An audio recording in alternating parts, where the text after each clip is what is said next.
Matt Eberflus has completely botched the Chicago Bears offensive play caller situation. The big fella did make his return, but it wasn't as dynamic as maybe some people would hope. The Big Ten dominates the top of the college football playoff rankings. Brandon Rose is out for the season. Are you tired of the Jets winning yet? The Locked On Podcast Network presents the Big 6 in 60. The 6 biggest national sports stories from the local experts of the Locked On Podcast Network. Get the real story, why it matters, what's next, who wins the big game, and more, all in 60 minutes. The Big 6 in 60 starts now with the biggest story in sports. Matt Eberflus has completely botched the Chicago Bears offensive play caller situation. You are Locked On Bears, your daily Chicago Bears podcast. The harsh reality of the Chicago Bears offensive problems right now is that firing Shane Waldron or switching play calling duties to someone else isn't going to solve all the problems on their offense. Yes, it would help, presumably. It feels like you can't do much worse from a play calling standpoint, but the Bears' problems on offense do go deeper than who's the one signaling the plays into Caleb Williams. Of course, if Shane Waldron's no longer calling plays, you're not going to get handoffs at the goal line to Doug Kramer, and you're not going to get speed option plays at the goal line that lose 13 yards, and you're not going to get 3rd and 2 passes into the backfield to DJ Moore that get blown up. You're not going to get, as many, hopefully not as many shotgun runs on 4th and inches, right? Like, there are specific areas that changing play callers can improve. But even if you take away all those play calls we just talked about, that fix the Bears offense? Are they scoring more than 3 points if you fix some of those play calls against the New England Patriots? Because firing your offensive coordinator is not going to fix 4 backup offensive linemen. Firing your offensive coordinator is not going to make those injured offensive linemen healthier. Is firing your offensive coordinator going to make Rome Odunze catch that ball he dropped against the Patriots? Is firing your offensive coordinator going to make Keenan Allen and DJ Moore run their routes a little harder and get open? Is firing Shane Waldron going to make Caleb Williams more decisive as a passer and hold on to the ball less long? I mean, maybe a new voice leading the offensive room can motivate guys differently and have them buy in a little bit more if they're not really buying into the message right now from Shane Waldron. But some of this stuff is a little bit deeper, right? Some of this stuff is a little bit more of a culture thing. It's a little bit more of they've collectively as a staff been hammering it to Caleb Williams to not make mistakes, don't throw interceptions, take care of the ball, and making him tentative as a thrower.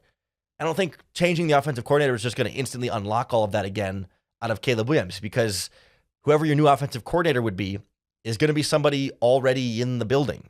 And one of those voices that's been saying a lot of the same things as Shane Waldron, right? We talk about how the coaching staff is in sync, right? That the quarterback's coach, the passing game coordinator, and the offensive coordinator have all been supposed to be telling Caleb Williams the same thing. They've all been supposed to be telling the wide receivers the same thing, the running backs the same thing, the offensive line the same thing. So if you take Shane Waldron out of the mix, okay, yeah, that's the head of the snake there. But Thomas Brown's been in those same meetings saying the same thing. Chris Morgan, the O-line coach, has been in those same meetings saying the same thing. I don't know that instantly changes a bunch about this offense. Again, I think it's still a good idea to change offensive coordinators and play callers because of the message it sends and the accountability side of things. But I don't want us to sit here and say, if we find out on Tuesday that, boom, Shane Waldron's fired, he's out of the building, whatever, that, okay, all of a sudden, the Bears offense this week is going to put up 25 points on the Packers. Nope, that's not how that's going to work. I mean, maybe they do, but it's not going to be because of the offensive coordinator change. I think there would be a bump. I think there would be more energy. I think there would be more, just the vibes would be better on offense, just because a change is sometimes can spur some of that stuff. But it's not going to solve all of the problems, no matter who you put in that spot. But it doesn't feel like they have a lot of different options as far as who they put in the spot. I mean, we keep talking about passing game coordinator Thomas Brown because Thomas Brown was the only Bears assistant coach on offense that has NFL experience as an offensive coordinator. You look at the rest of the board, it's a lot of Shane Waldron guys. Quarterbacks coach Kerry Joseph was the QB coach and previously assistant QB coach with Waldron in Seattle. Never been an OC before in his career. Chad Morton was the running backs coach in Seattle with Shane Waldron. Chris Beatty was a wide receivers coach with the Rams and the Chargers after that, but was with Shane Waldron under Sean McVay with the Rams. If you fire Shane Waldron and promote a guy who's been on his coaching staffs with him, how different is that really going to be? Like, this is an offensive coaching staff full of Shane Waldron guys. Like, your only two outsiders are your tight ends coach, Jim Dre, who just retired from playing tight end like 5 years ago. Your tight end coach is younger than Mercedes Lewis, for the record here. Like, Mercedes Lewis was drafted, played his whole career, and is still in his career in the time that Jim Dre was drafted and retired, got into coaching, and got to be the Bears tight ends coach. He's not on the list of offensive coordinator candidates. So the only option for a quote-unquote, outsider sort of offensive coordinator would be your offensive line coach, Chris Morgan, who got the promotion to running game coordinator. But when you look at this Bears offense, which position do you think is getting coached the worst? Because to me, it feels like the offensive line, right? We haven't seen Coleman Shelton play well at all this season. We haven't seen Braxton Jones get better. We haven't seen Darnell Wright really get much better. We've seen Tevin Jenkins struggle. Like, where have we seen offensive linemen on this Bears team get better? For all the ways that Ryan Poles raved about the depth of this offensive line, like, we just haven't really seen offensive line progress there. So I don't have much faith in Chris Morgan. Honestly, if I'm firing Shane Waldron, I would fire Chris Morgan as well. If you're going to make the changes, if you're going to fire somebody anyway, fire Chris Morgan, promote your assistant offensive line coach, Jason Huftling, to full offensive line coach and get a different voice that way. But I'm not promoting Chris Morgan to offensive coordinator after how poor of a job with the offensive line I felt like he's done. So it really feels like your only choice is passing game coordinator Thomas Brown, which is not the worst choice in the world. But again, his only year as an NFL offensive coordinator was I think the Panthers last year were 30th in scoring and 32nd in yards. Like, it doesn't get much worse.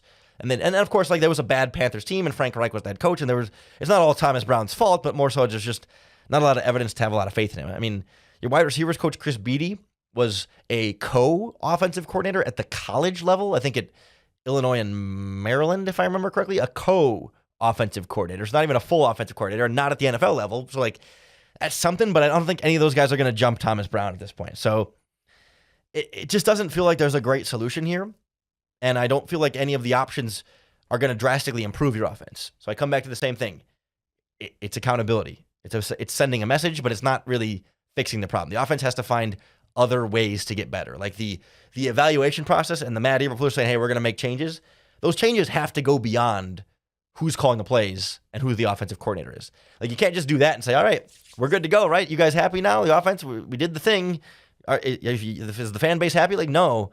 The offense needs to play better too.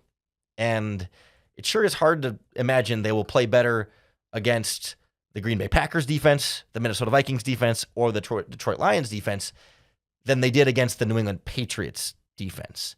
I mean, weird things happen in division games, so never say never, but I don't like the odds of the offense figuring anything out of real progress in the next 3 weeks, and that's going to make it a long 3 weeks. So I hope you'll keep making Locked On Bears a part of your daily listening habit to help you get through what I think are going to be a pretty long 3 weeks. And oh wait, the 49ers are after that. I mean, God, it's gonna be a long little stretch here, but that's why we got to band together, buckle down, and keep checking in every single day to kind of check on each other here and be a part of this process. We're gonna turn our attention to this Bears-Packers game here shortly. We're gonna have crossover Thursday with our friends from Locked On Packers. I know you all love Peter Bukowski, but he is a really good dude. Like, I talk to Peter a lot. He's a good guy. I know he represents a lot of what we don't like about Green Bay Packers fans, and I think he's good at playing that up on the podcast. And I'll let you in on a little bit of behind the scenes. Like, that's a little bit of a character. Like, it's not fully, I mean, he leans into it, right? Like, this is a little bit of a performance type medium here too, right? We lean into it a little bit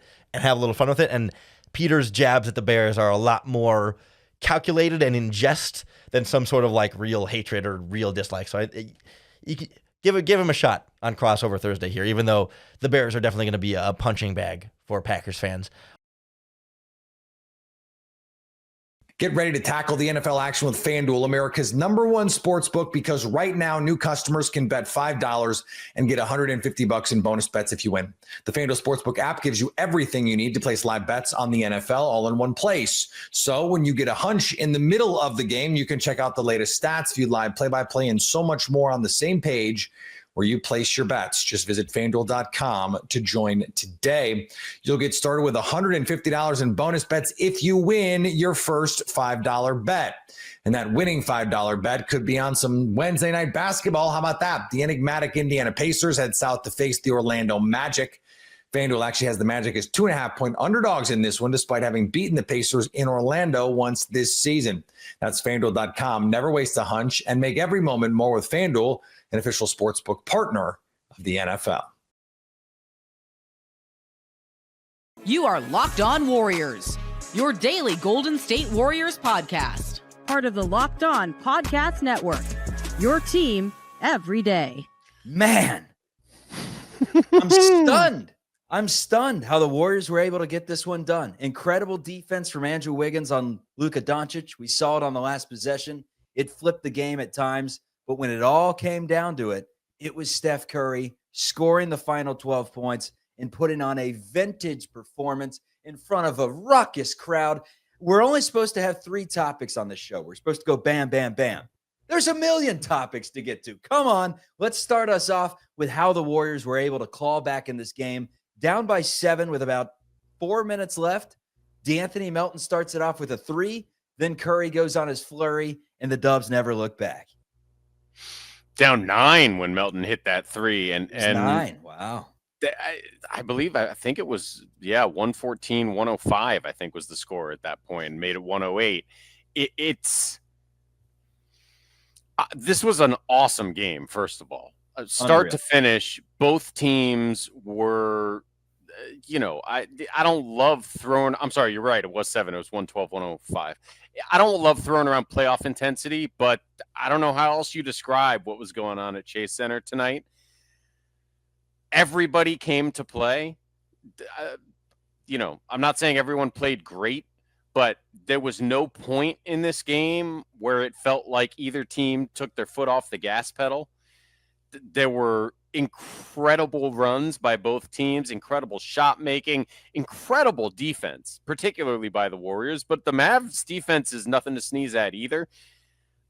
What a game of basketball. The Emirates NBA Cup is delivering. It has started off on the right note, and I talked a lot about Andrew Wiggins and his defense, but I'm really burying the lead here because Draymond Green, this is how Draymond Green looked in today's game. He's possessed. Shackle him down. Dude, that was vintage. That was incredible defense from Draymond Green. To anyone who says Draymond Green can't affect the basketball game, I don't know if there's many people out there, but I've heard it before. Did you just watch that? Proof's in the pudding. No kidding. And by the way, another 50% night from 3-point range, nothing to sneeze at in that category either. The guy for 2 years, for last year plus 11, 12 games, whatever we're at, he's knocking down threes at an elite level. Not just decent. You'd take 35, 36% from Draymond. He's over 40 for the last year plus, which is huge for this team. Just huge. I thought Kuminga was spectacular tonight. Wiggins drew most of the big defensive assignments, but when Kuminga was asked to deal with Luka or Klay, I thought he was on his game defensively, and then he hit some big shots as well. And look, when Steph is not in there, especially when Wiggins has a defensive assignment like he did tonight, Kuminga's really the guy they can go to take it to the rack and get one-on-one buckets. They don't have anybody else to do that, and he did that in key situations tonight. Moses Moody came in and played some key defense, made one big cut for a dunk that was important in this game. It was great top to bottom, and I'll tell you what else. There was talk during this game about that 12-man rotation, right? Is that sustainable? How long can it go for? And Reggie Miller outright said, no, it's not sustainable. And we're going to get into who the odd man out could be. And it's one of my favorite players on this team if D'Anthony Melton continues to play the way he does and stays healthy. But the health factor, another reason why it's nice to have the depth. But that's the conversation for down the road. I want to start. Hold on quickly before, not about that, but just about the 12-man rotation. If this is playoff intensity, I think you just saw how the 12-man rotation can still work against a good basketball team in an intense environment. Fair. You just give a few guys 7 and 12 minutes and sprinkle the rest. Give Curry 35, Wiggins 34, Green 32. I mean, it felt from the start, man. 2 hours before the game, we see the videos going viral on social media of the 400 employees welcoming Klay Thompson with the captain hat, tipping it. I mean, he was loving that. He was loving the entire night. After his tribute video, he went out there. He was clapping for him. I deserve this. I deserve. He does. He does. And dude, everybody did tonight right. You know what I mean? It was right electric. down. Yeah, Electric. right down to the Warriors win. The fans were beautiful. Klay handled it beautifully. The fact that damn near every employee of the organization lined up in captain's hats for the guy. It's a beautiful thing. Look, winning 4 titles for a franchise as a key player is a remarkable accomplishment that very few people have and very few people will in the entire past and future of the NBA accomplish. He deserves everything he gets in that building, and for it to come in a win where Steph and Draymond simply said, "We love you, but no." Like that, there's, if you're a Warriors fan, I don't think it's a no notes sort of a night, right? 5 out of 5 no notes. So this one's from CTB channel on the chat. Found myself still rooting from Klay. From time to time. And that's how it was. He hit his first 3-pointer of the game and the crowd erupted. I mean, it was he had a good game. He did. 6 threes, the final number for him? Yep. So Klay had 6, missed the big one with like a minute 15 to go. Mavericks down 1. It could have really helped him out there. But how about the first possession of the game, right off the opening tip? It's Klay, it's Steph going after each other. Steph fouls him. Then a possession or two later, Steph just completely picked his pocket. I mean, Steph obviously got the better of Klay in the game. They only had the matchups on each other every once in a while. But with this remarkable a period in NBA history that those two had together, I mean, 4 NBA championships. It's up there with the greatest dynasties in the history of the sport. When you have that coffee table book of the NBA 150th anniversary, when we're living on Mars or whatever it is years down the road, you're going to be pulling out that thing and that picture is going to be in there. Steph and Klay, trying to block each other's shots, pick each other's pockets. It was weird. It was weird to see. It was weird. And I don't think it's going to be much less weird next time. These teams will see each other a few times this year. A playoff matchup is not out of the question. It's always going to be weird to see Klay Thompson in another uniform, just like if, God forbid, either Steph or Draymond ends up in another uniform at some point. Like, no matter what Klay does the rest of his career, he's a forever Warriors, to quote Monte Ellis. I think if you're a Warriors fan, hopefully, he defined certainly a period of this franchise along with those 2 other guys, but also hopefully Klay Thompson is a part of establishing what this franchise will be forever now, which is one of the consistently competitive, frequently elite franchises in the NBA. That was not the Golden State Warriors story before this dynasty. And again, it's always going to be weird, but tonight went about as well as it could go for a Warrior/Klay fan to see him looking good, feeling happy, doing his thing, and the Warriors get the W because ultimately Steph is the guy, and he was the guy all night tonight, but especially when it counted the most. I want to get into the box score a little bit, specifically Steph Curry and specifically the final flurry that he had. I mean, let's just tease it with this. Have you ever seen Steph Curry show that kind of emotion when he ran up to the camera by the boards at the end and just, I don't even want to reenact it. I'll break the microphone with how loud he was screaming. I mean, we've seen passionate Steph, but that was, man, he wanted that one bad. It's hard to think of times when he was significantly more passionate. I can think of a few mouth guard tosses, and he wanted to toss it though. He couldn't find it. He did. He was trying to pull out the mouth guard. I thought he was going to throw it, but yeah, he couldn't quite get purchase on the mouth guard. I know that. Every morning when I wake up and try to take out my nighttime retainer, I have the same struggles. Anyway, me and Steph, he's a very relatable guy. I don't know that I've ever seen him that fired up,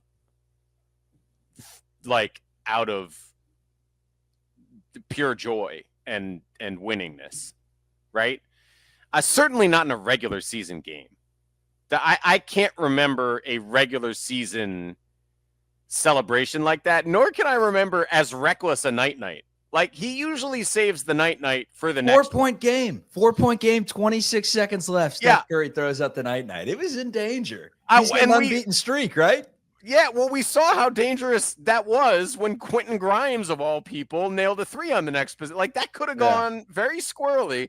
But, that tells you how fired up he was and how into this he was. And like we said yesterday, at no point did anyone ever believe this was just another regular season game. The big fella did make his return, but it wasn't as dynamic as maybe some people would hope. You are Locked On 76ers, your daily Philadelphia 76ers podcast, part of the Locked On Podcast Network, your team every day. Joel Embiid, 13 points, 3 rebounds, 5 assists. I'm going to start off by, I have said throughout every single episode, the last game that I want him to come back is against somebody like Karl-Anthony Towns. And I know Cat wasn't really good in the paint coming into this game on the defensive side of the ball, but Embiid really struggled. And it wasn't just against Cat. His conditioning wasn't there. But to me, Keith, this is what I expected. My hopes were that he had 25 to 30 points. What I expected is usually what happens when he comes off of injury is his conditioning's not there and it takes him a few games to get back. Were you expecting worse? Were you expecting better? Did it meet your expectations? How do you kind of overall look at this, Keith, in Joel Embiid's performance when he's back? I guess it's tough to say. I mean, he didn't look good. Let's just put it that way. In regards to was I expecting it? I mean, with all the hype and all the build-up, I mean, this guy's been practicing for, 2 weeks? Mm-hmm. I know he couldn't be with the team in the 3 games he was suspended, but the days that the team practiced in L.A., he was out there with them. He practiced a couple of days ago. They said he was doing 5-on-5. I was expecting a better performance. We look at it, we say 13 points, but he was actually 2 for 11 shooting. He missed his first 5 shots from 3. He was 1 for 5.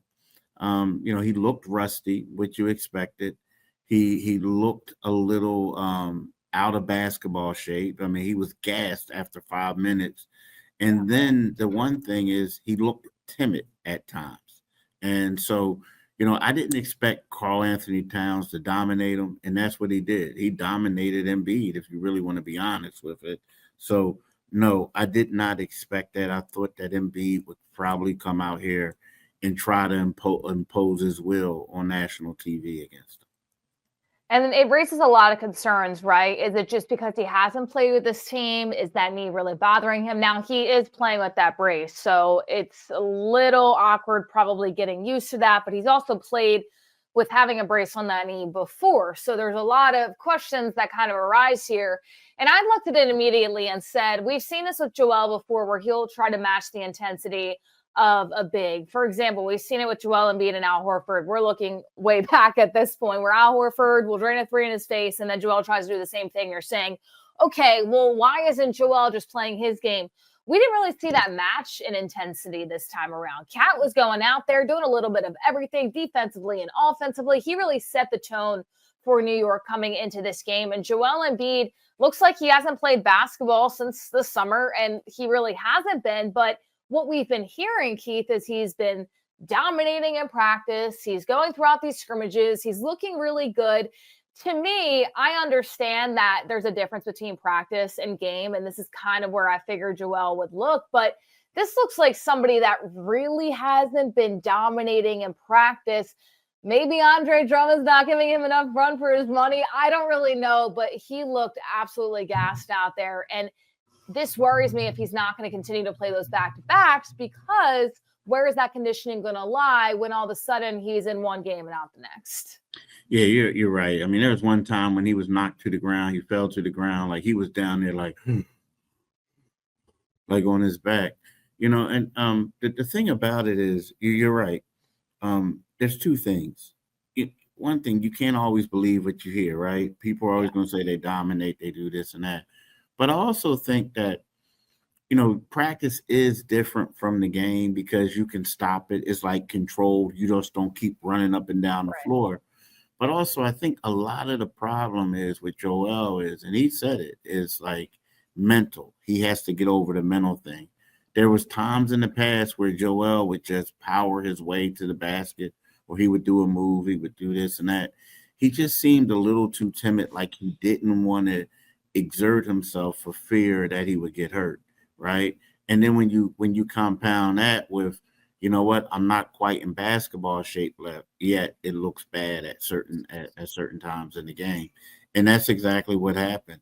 But like the one thing you said, we're talking about, what he had, 3 rebounds. I mean, I know he played 26 minutes and 25 seconds, but, Joel was the biggest guy out there on the floor, and you were expecting him to get the rebounds. You were also expecting him to dominate in the paint, and he wasn't doing it. Now, there was a couple times I felt like they needed to get the ball a little quicker to him, and they didn't. Mm-hmm. But for the most part, I feel like his playing timid for fear that he would probably re-injure the knee kind of had a negative impact on his performance. And it's interesting because you look at it and you say, Joel is clearly, it's not only even the injury, because Joel's been injured before, but I think Embiid knows at this point of his career that the time to win is right now. It's not in 3 years. It's not in 5 years. It's not getting other stars on this team. You got Paul George and you got Tyrese Maxey, and this could be the year. Right now, it's not super promising, right? But this could be a situation where you help bring this team past the second round of the playoffs, because that's really what they're looking at right now. Of course, NBA Finals is the goal, but you're looking to get out of the second round realistically. So Joel knows that at any point, if he comes down awkwardly, if he lands a way that he doesn't want to, if he falls on a certain way, that could be the end not only to his season, but also to the 76ers' hopes. So there's a lot of pressure on his shoulders. Now, is this something we're going to continue to see throughout really the first half of this season? Do you think he's going to get a little bit more used to it? Because playing with a brace is uncomfortable as it is, but I want to see Joel go out there and dominate, because if he's in his head, Keith, I think that almost can cause a little bit more injury if you're second guessing how you're going to come down or how you're going to go up, and then everything just kind of falls out of place. I mean, it could be something that continues. Like let's face it. It could, like, if they're saying he never had a setback, if they're saying that, and if that's 100% true, then it's something that he's been dealing with since he came back, since the Olympics, right?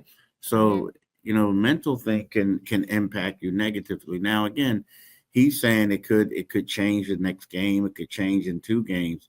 He says he believes that he's going to get over the hump. But, yeah, it could have a negative impact on someone. It's kind of like, and it's not that caliber, but, sometimes you see people and all of a sudden they have a hitch in their shot, and it's because of the mental. Like, they just don't do the things they did before. I think that for Joel Embiid, it's easy for us to say, just go out there and play. Don't worry about getting injured. But when you rush back and you came back too soon, that's always going to be in the back of your mind. So, hopefully for the Sixers, if I'm them, this is something that I want to, address and get over. Yeah, and I think that's conversations that he'll have to have with Nick Nurse, even Paul George, the superstars of this team, Tyrese Maxey, because when you look at this situation, it is the injury on top of where you want this team to be, what you can lead this team to be. Not only that, seeing this team without Joel Embiid year after year, but especially the beginning of the season, I mean, they are not going to win anything if they don't have Joel Embiid and the supporting cast of Paul George and Tyrese Maxey. So there's a lot of pressure on his shoulders right now. Now, granted, he is the franchise player. This is what everybody is amping him up to be, but trying to get over that mental factor, I think, is easier said than done. We see it a lot of times when you look at the NFL even, right? We say that well, these players aren't playing preseason games and we expect them week 1 to go out there and be perfect. And it's kind of messy and all over the place because they don't get that real game speed. Or when they have an ACL tear, it takes a little bit longer to come back physically and mentally. Now, Joel Embiid kind of going through a similar thing right now. So we're going to have to wait and see. Overall, I think this is a performance, hopefully, Keith, that we can look back on and say, well, we don't really remember that because it was his first game back, because he just didn't look like himself last night. He was very timid, as you alluded to, very rusty, very tired, exhausted. And this is something I hope that we can look past going forward, because we're going to talk on it in a moment. But his co-star and Paul George is definitely putting up some points up there that Joel Embiid's going to try to match.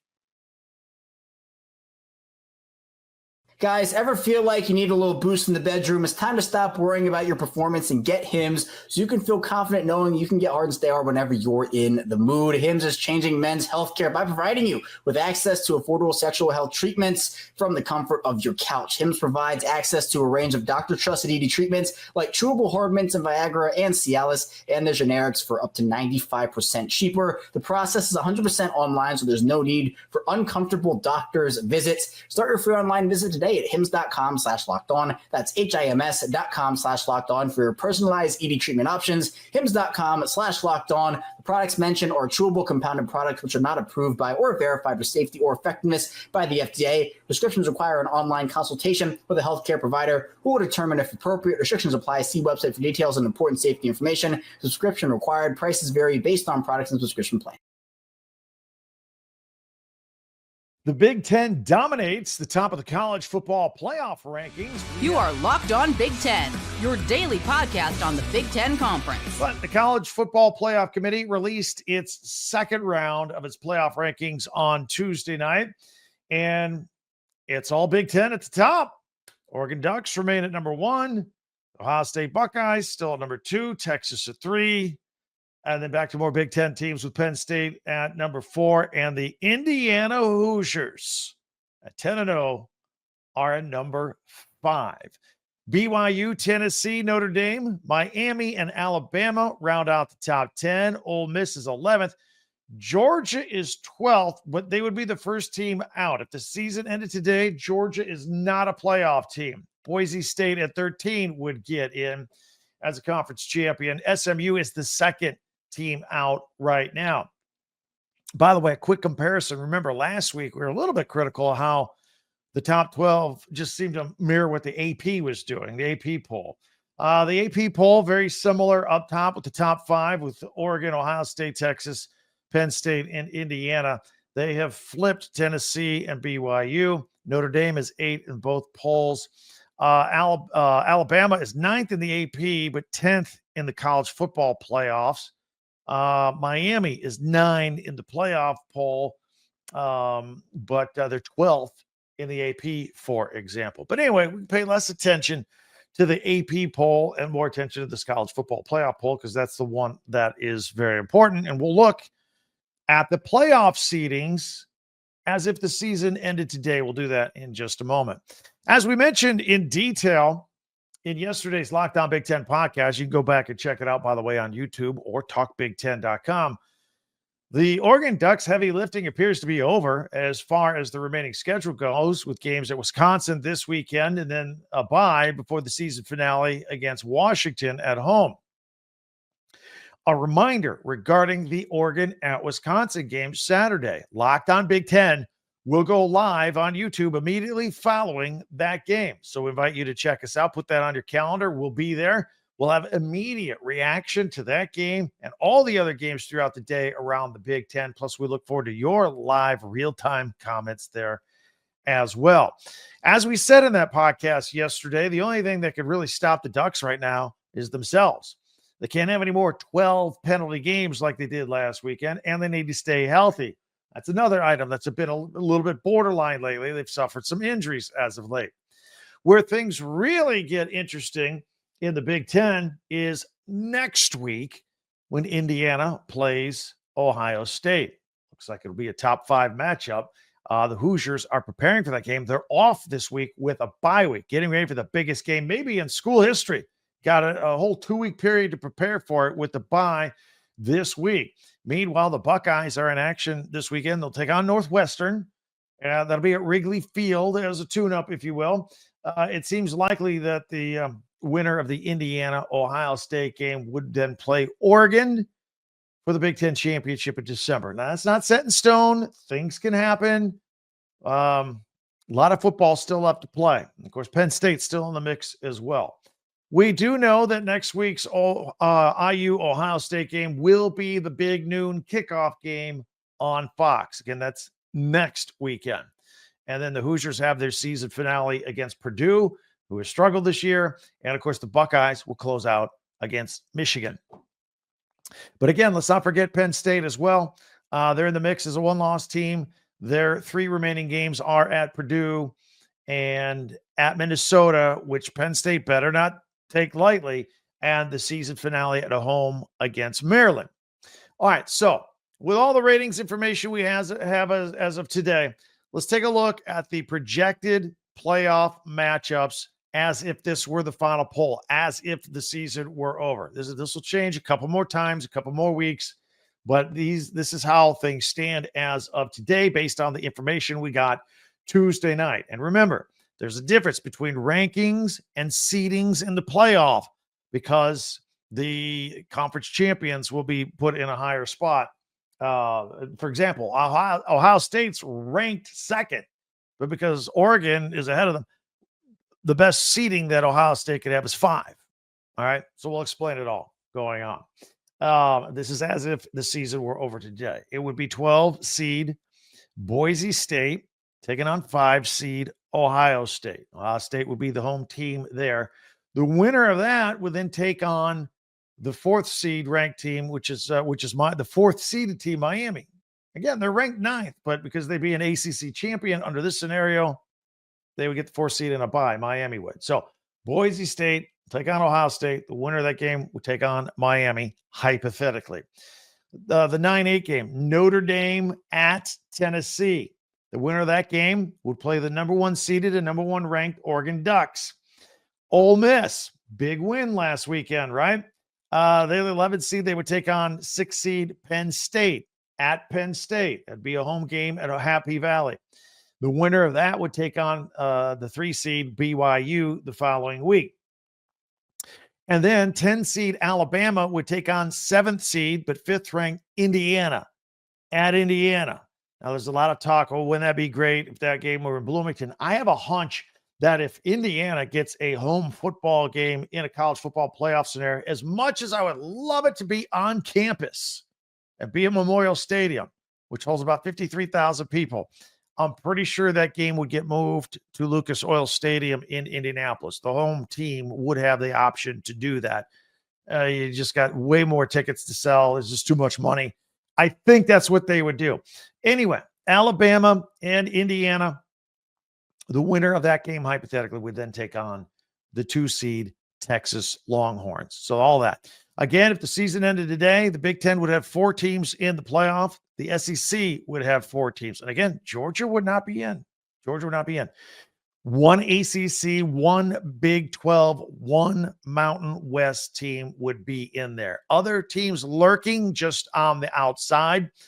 You have the 15th ranked Texas A&M Aggies at 7-2. At 16 is Kansas State at 7-2, and Coach Prime, Colorado, 17th in the country at 7-2.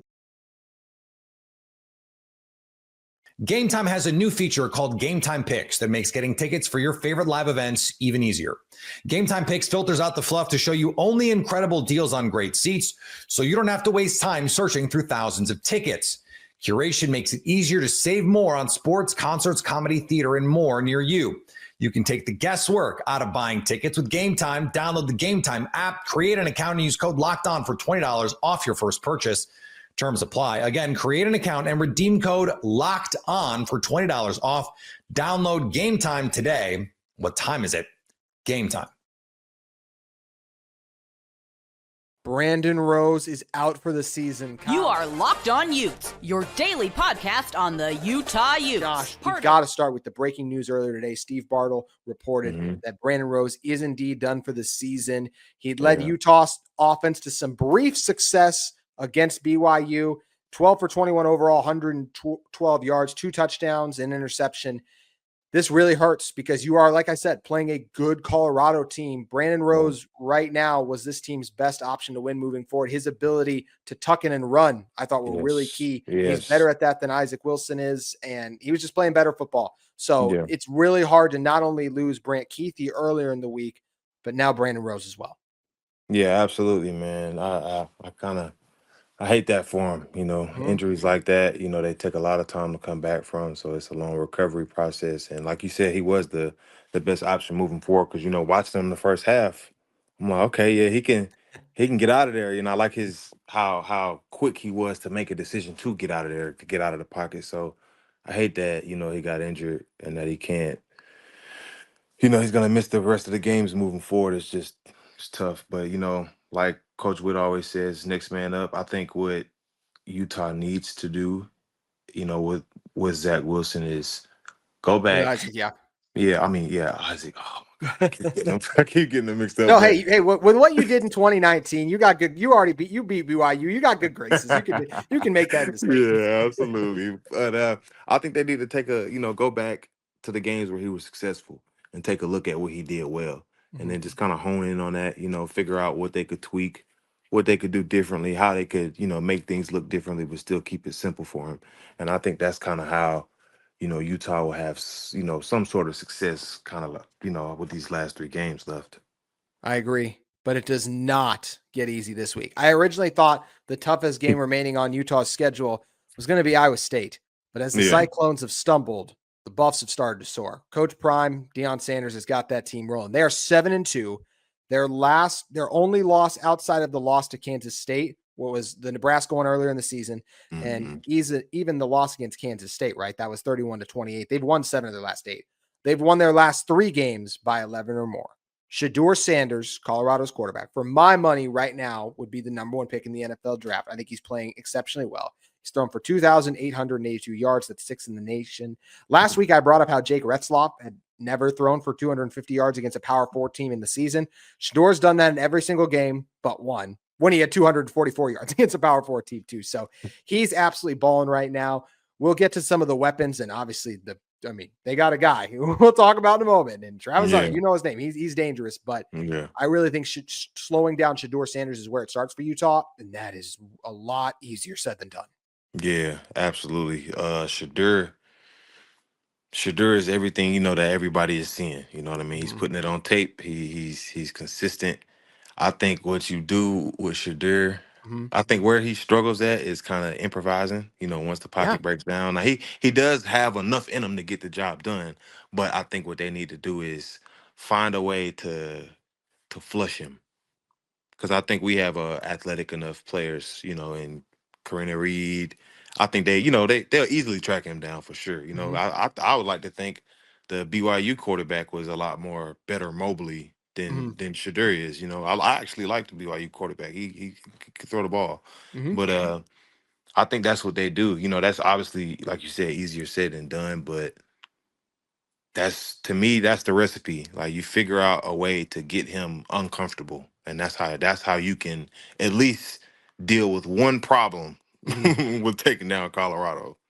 Yeah, because there are several. And to your point, though, that's the one thing about Shedeur. He's really good, but he is not the most elusive. He's not Kyler Murray going to run around and buy time all day, right? That's not his game. He is mobile, as you said, capable of doing things, but not super mobile. So he's been sacked 28 times on the year, 3 times against Texas Tech. So Utah coming off a 3-sack performance against BYU, that could bode well for Utah. Run game is just They don't have a back over 400 yards. The O-line is not great, but they actually are playing better as the season's gone on. They got a true freshman left tackle, so that's a position where grown over the course. But while their run game is fine, their receiving core is not just one of the best in the Big 12. I think it probably is. It's one of the best in college football. And of course, it's led by Travis Hunter.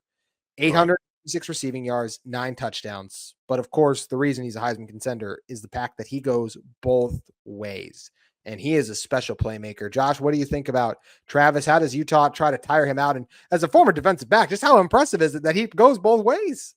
Man, I've been watching Travis since he was at Collins Hill. Collins Hill is out here in Atlanta. So it's amazing, because obviously, you got people who do it in high school because, that's very common.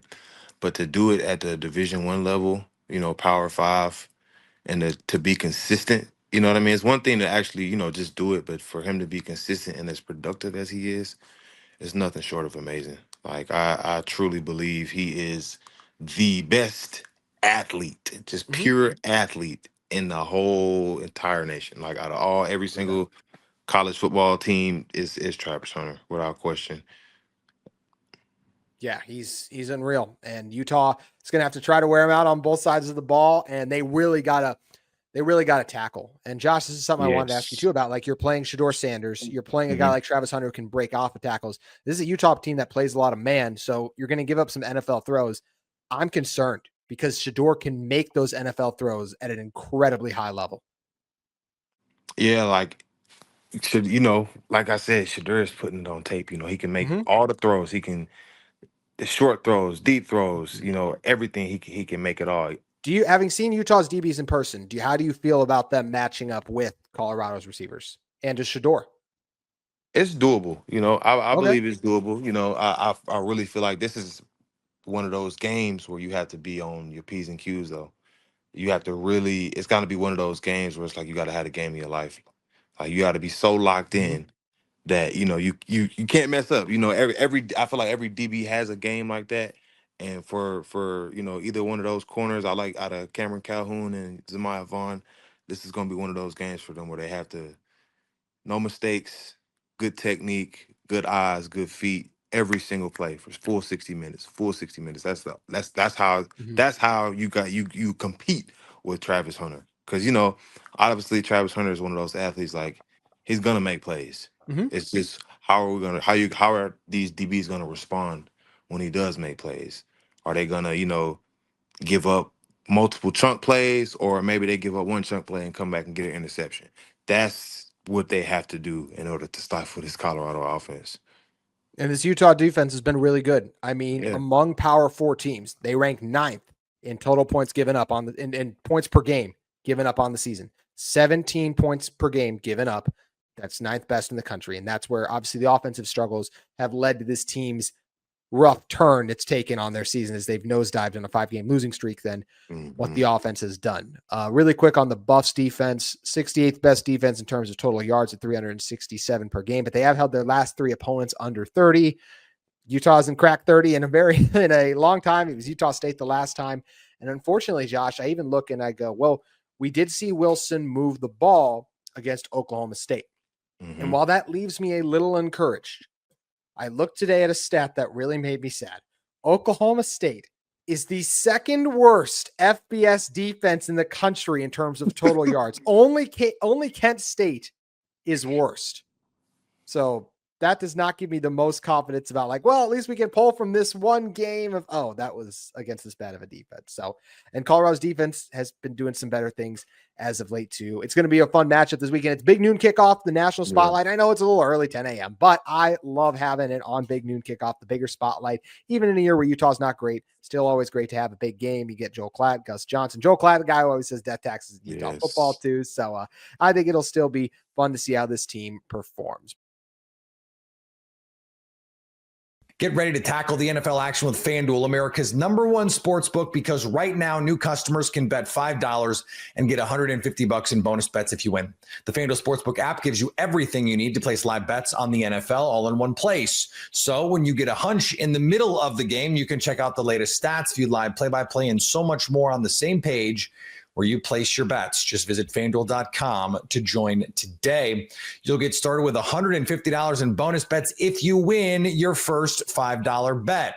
And that winning $5 bet could be on some Wednesday night basketball. How about that? The enigmatic Indiana Pacers head south to face the Orlando Magic. FanDuel actually has the Magic as 2.5-point underdogs in this one, despite having beaten the Pacers in Orlando once this season. That's FanDuel.com. Never waste a hunch and make every moment more with FanDuel, an official sportsbook partner of the NFL. Are you tired of the Jets winning yet? You're Locked On the Hockey Jets, your daily podcast on the Winnipeg Jets. Wow, what a game that was, man. Winnipeg came up against one of the, I would say, truly strong teams in the league right now, a squad that, look, has kind of struggled recently. And, you could argue that the Rangers are maybe not nearly as good as they were in the President's Trophy year, But this is still a really tough team, and it's on the road. You're in New York. You're facing, a squad that can quite confidently say it represents the Big Apple beautifully.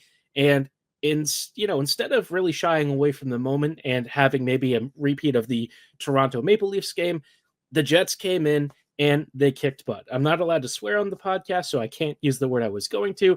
But let's be honest, right? The Jets were really dang good against a really dang good opponent. This felt like a playoff game, almost from start to finish. Very hard fought, very close, very edgy, but the Jets were the ones who had the last laugh. And we'll chat about how they accomplished that in just a quick moment. But before we go any further, just wanted to let you know that tonight's episode is brought to you by FanDuel.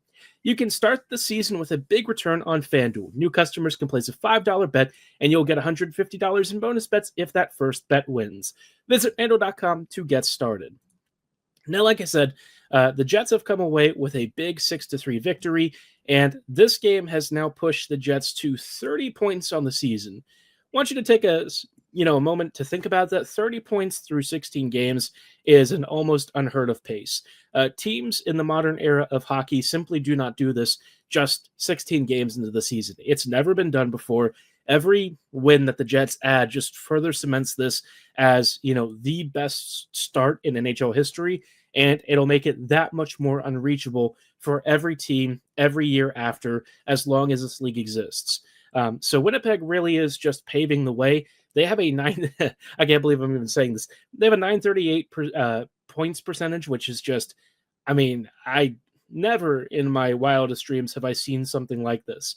There have been teams that have gone on hot streaks before, but to see it being done at the start of a season and to see it putting them like 6 points clear of second place in the whole league is just mind-blowing. They're second, they're 7 points ahead of second place in the Central. And, you look at this team, they have the top offense. They've scored 73 goals, a plus 39 goal differential, 7-game win streak. What is there to really say about this team? I think what's fascinating is this Jets team could actually get better. This is not their best form. They're still a ways away from being the best that this team can absolutely be, which I think should scare the rest of the league. If the Jets are already 15-1-0 and they still have room for improvement, that should frankly freak everyone else out, because I know it certainly puts the Jets in a great position for whatever it is that they want to do this season. But speaking of, the Jets doing well in this game, New York presented a very interesting challenge. I said on the previous episode that I think the Rangers actually compare pretty favorably to the Jets in terms of how the roster is constructed. And, you had your elite third line, Hedl versus Lowry, who would win. You had two skill lines on both teams, some of which have had some uneven performances this year, who would, prevail in that matchup.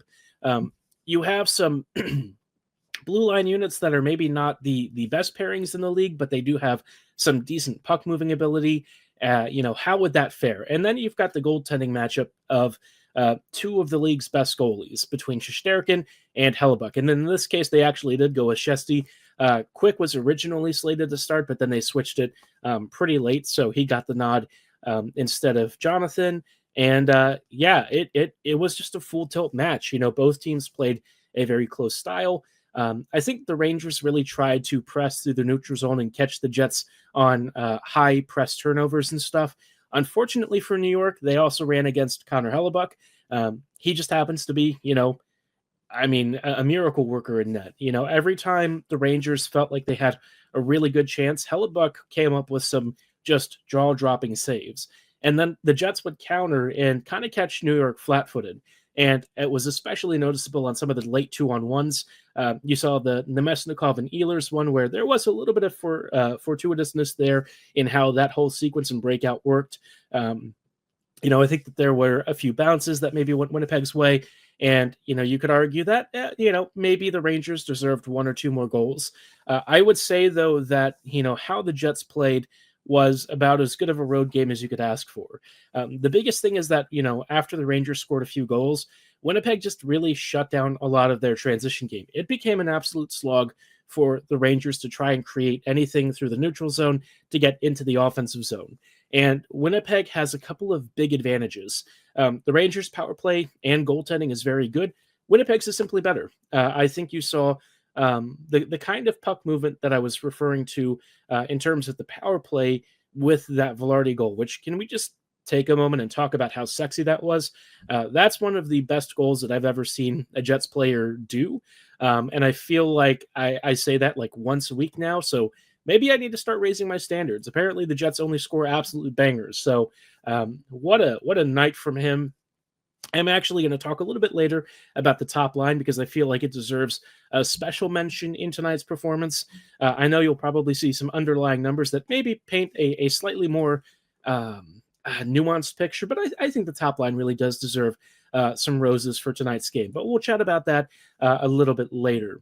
I think the biggest thing to take away is that, Winnipeg came into an extremely tough environment against a very tough opponent that, quite frankly, has cup aspirations and probably will get there later in the season. Maybe not all the way to the cup finals, but they're going to be a deep playoff team.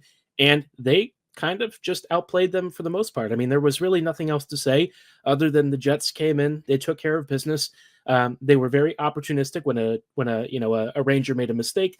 They forced turnovers. They hit, New York apparently cheating for offense, which is funny that Kyle Connor pointed this out because that's how he's played for 90% of his career. So I guess if there's anyone who's an expert on perhaps cheating for offense, it'd probably be Kyle. He used to do it a lot.